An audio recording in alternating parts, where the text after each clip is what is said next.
Can you beat LEGO Star Wars The Complete Saga using droids only? After scrolling through YouTube, I came across this video attempting this very challenge, where they were able to beat 8 out of the main 36 levels. I noticed that they didn't use any of the many bugs and glitches in the game, so using them, I wanted to find out the true amount of levels that were possible to beat using droids only. Well, after 1 month of scouring through Discord and YouTube, trying to find every skip and trick possible, I finally have an answer. For this challenge, only droid characters are allowed. This includes Gonk Droid, PK Droid, Pit Droid, Grievous' Bodyguard, IG-88, Forlom, all astromech droids, all protocol droids, and all battle droids. For vehicle levels, we will only be allowed to use the Vulture Droid and the Droid Tri-Fighter. Extra toggle characters can be used as long as they are a droid, such as the mouse droid or the training remote. Extras, exploits and glitches can be used given they involve a droid as the player character. The aim of this challenge is to complete as many of the main 36 levels as possible. Starting things off with negotiations, we fail straight away as we need a Jedi character to use the Force to exit the room. Moving on to Invasion of Naboo, we quickly meet another obstacle that requires the Force to move. There is no way to move this tree without a Jedi, however, we can avoid this by triple jumping over the tree. A triple jump is when a lightsaber character performs a slam, then is quickly swapped to another character, launching the character higher into the air. This trick is normally used with Jedi characters, however it can actually be done using Grievous' Bodyguard like so. We can use this trick again to get over the MTT. In this next section, we can use an astromech to fly over the gap, and then use Grievous' Bodyguard to get over these jumps. We can get up here with a triple jump and over here with another. From here we can finish the level off regularly. We can beat Escape from Naboo regularly by using either Forlom or IG-88, as well as Mos Eisley Spaceport by using either the Droid Tri-Fighter or the Vulture Droid. The first problem in Retake Deed Palace is this door here, as it requires us to build. This is a problem as no droid character can build, which means we can't build the astromech panel to open the door. However, to get into the next room, we don't actually have to open the door, we just have to hit the transition zone behind. A transition zone, for those wondering, is the physical plane the character has to touch to get into another room. But to do this, we have to go out of bounds as the door is blocking the transition zone. There are many ways to get out of bounds, but here we have to use a super jump cancel. A super jump is what happens when a character gets stuck and can't reach their last respawnable location, causing the character to jump back to that spot to get unstuck. And a cancel is just ending that jump before they reach that point. A super jump can be cancelled in many ways, such as the Force, an astromech stun, by lagging your game, or even whatever the hell this is. A super jump cancel is helpful, as we can stop the character whilst they're inside the wall, allowing us to get out of bounds. We can set the spawn point here, then by wedging the character behind the pillar we can get them to do a super jump. We then zap them with player 2 as soon as they jump, causing them to be stuck in the pillar. Then we can switch to them to get around the door and into the next room. To get this button here, we can just use Grievous' Bodyguard to jump up. The rest of the level can be done regularly from there. After defeating Maul at the start of the level Darth Maul, we are left with a bridge that requires the Force to build. Instead of building the bridge, we can jump onto this light here, then onto the other side with Grievous' Bodyguard. In the next room, we can grapple up here with Forlom to avoid the parkour. In the ray shield section, we can't deactivate the shields as they require the Force to pull the levers. But by triple jumping here, we can actually jump over the transition zone and get out of bounds. From here, we can walk under the floor to the final room and defeat Maul. Bounty Hunter pursuit can be done normally using either the Vulture Droid or the Droid Tri-Fighter. Straight away in Discovery on Kamino, we need to fix a light to activate the bridge to get across. As we can't use the Force, we have to find another way. It is too far to glide across from here, but if we glide across from this platform, we can just about make it. Inside the facility, we need to use the Force on this lever to open the door. To get around this, we can use a lag clip to go through the wall. A lag clip is when you intentionally lag your game to mess with the collisions to try to get out of bounds. Once we have lag clipped through the wall here, we can simply walk under the map and jump back up to use the panel. When we get to this door here, we need to use the Force to access the astromech panel. To avoid this, we can do a super jump here. Then we can glide across with an astromech and do a triple jump to hit the transition zone. Once up the lift, we enter another room that has a panel blocked off by a forcible object. To get around this one, we have to use another super jump cancel. However, if we do this one normally, our player will just fall out of the map. To avoid this, we have to quickly drop in player 2 and switch character to unstun them. This is because when the character is stunned, they can't move, meaning they will just fall through the map. From there, we can walk under the map and into the Jango Fett boss fight.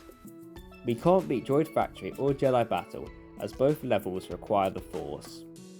We also can't beat Gunship Cavalry, as we need to tow these bombs, but neither of the droid ships can do so.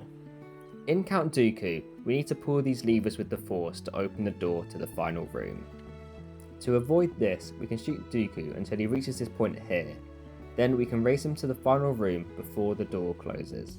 From here, we can simply defeat Dooku.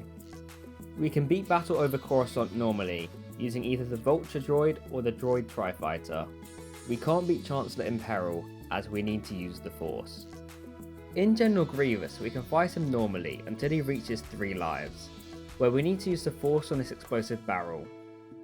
However, by doing something known as Grievous Cheese by speedrunners, we can stand on this platform here and shoot with player 2, whilst distracting with player 1 to deplete all of his hearts before he reaches the next stage of the level, allowing us to defeat him. We can't beat Defense of Kashyyyk, Ruin of the Jedi, or Darth Vader, as we need to use the Force in each level. Starting the original trilogy off in Secret Plans, we need to build these panels to open the door. To get around this, we can do a super jump cancel here, then walk out of bounds over to this door. In this room, we need to pull these levers to get past Darth Vader, which we can't use. To avoid this, we can do a transition skip. A transition skip is when the player gets behind the transition zone instead of going into it. We will do this by unaliving player 2 and standing where they will spawn, which will push them behind the transition zone. For this particular doorway, this has to be done twice, as there are 2 transition zones. Once passed, we can switch characters and jump up, where Vader will still be waiting for us, but this time we can walk straight past. At the end of the level, we need to use these levers to access the protocol droid panel to get into the escape pod. Unfortunately, droids can't use levers, but we can get the NPCs to use them for us. By switching from a character which enemies attack to a non-threat character such as C-3PO, stormtroopers and other hostile NPCs will actually use the levers for you. We can use this trick here to use both levers and get into the escape pod. In the Jundland Wastes, we need to get up this slope here, but when we jump on it, we slide straight down. Normally, we'd use a Jedi character to build the ramp, but instead we can triple jump to the top. We can get to the top of the sandcrawler by chaining triple jumps up the side like so. But we need to pull these levers to activate the suction to lift us into it, but we can't use the levers. Instead, we can triple jump up to hit the transition zone. Once inside, we need to use the Force on these wheels to open the door. However, we can lag clip here to get out of bounds to get under the map and under the door. In this room, we need to pull these levers to open the door. However, by switching to Droidica here, we will be pushed out of bounds. Then, by switching to an astromech, we can glide around the outside into the next room. To get out of the sandcrawler, we can shoot these objects instead of using the Force. We can triple jump over this gap here, and by hugging the outside, we can avoid the quicksand here. In the final room, we can glide across this gap with an astromech and call in player 2 to press both buttons. We can't pull the lever to enter the building, but luckily there are stormtroopers that can pull the lever for us using the glitch, and from there we can end the level. Mos Eisley Spaceport can be completed mostly normally, except we have to use explosive blaster bolts to get past here and here. Entering Rescue the Princess, we are immediately blocked off by a forcible object. However, we can do a lag clip here to get out of bounds and under the map. From here, we can walk all the way under the map to the transition zone to the next stage. When we get to this panel here, we can use the same lever trick we used in 4-1 and 4-2, but for the panel instead. In this room here, we need to build this panel to open the door, which we obviously can't do. To avoid this, we can lag clip on this wall here by switching between Grievous' bodyguard and Droidica, then back again, to get out of bounds and onto the map.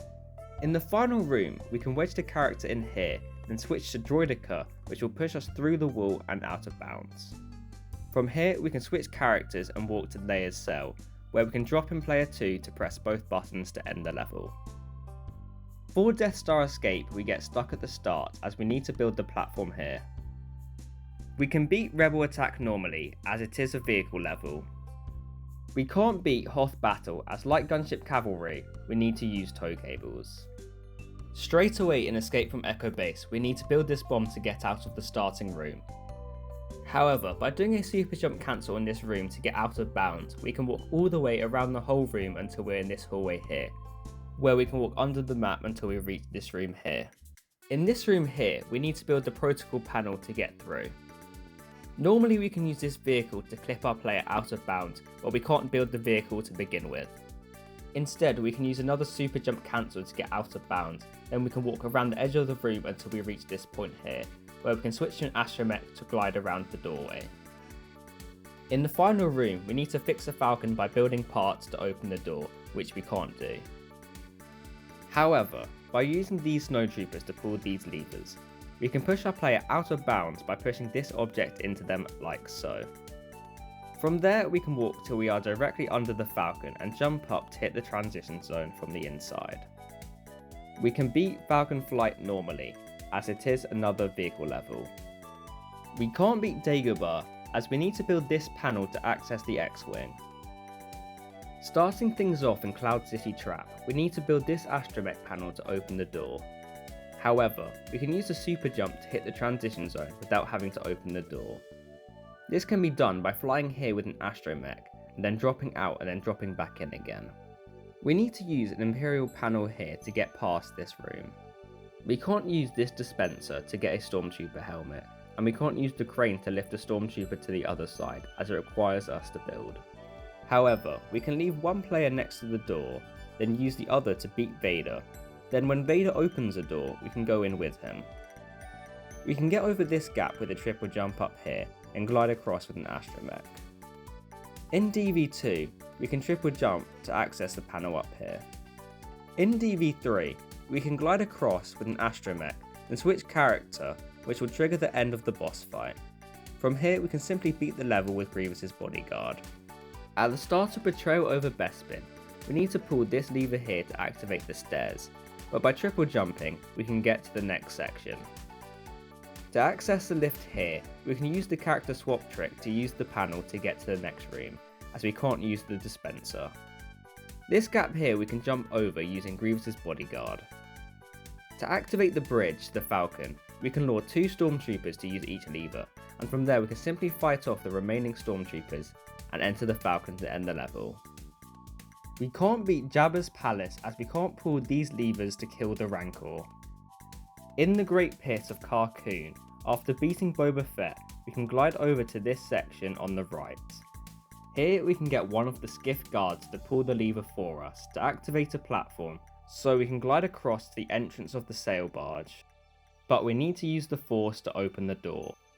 However, by doing a super jump here, we can get player 2 to get stuck behind the door where we can simply swap characters to hit the transition zone. Once inside, we can triple jump up here to get to the next stage. We need to build these speakers to open this door, but instead, we can do a lag clip here to get under the map and under the door. Once at the top of the sail barge, we can simply blow up these targets with self-destruct. In Speeder Showdown, despite being able to do numerous skips, and being able to avoid the speeder section by jumping over the gate, we can't beat this level as the lever trick doesn't work in the final room. We also can't beat the Battle of Endor as we can't build this object here.